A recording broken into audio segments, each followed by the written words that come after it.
ভাই হঠাৎ সবাই বলছে বেঙ্গল উইন্স, ব্যাপারটা কি? ভাই এটা শুধু একটা কথা নয়, এটা আসলেই একটা বড় জয়। জয়? কিসের জয়? ভাই সুপ্রিম কোর্ট অফ ইন্ডিয়া রায় দিয়েছে, হ্যাঁ। যারা এসআইআর প্রসেসে নাম বাদ পড়েছিল কিন্তু তারা পরে ট্রাইব্যুনাল ক্লিয়ার করেছে, হ্যাঁ। তারা এই লাস্ট মোমেন্টে এসেও তারা ভোট দিতে পারবে। আচ্ছা, মানে লাস্ট মুহূর্তে ওরা আবার ভোটের অধিকার ফিরে পেলো?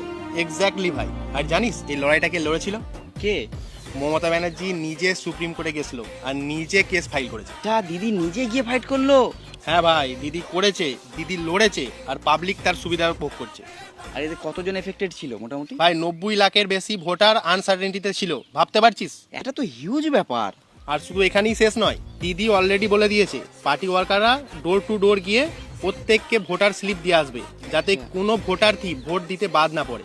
তাহলে শুধু এটা কোর্ট ভিক্টরি না, এটা তো মানুষের অধিকার রক্ষার জয়। এটা বাংলার জয়। আবার জিতবে বাংলা।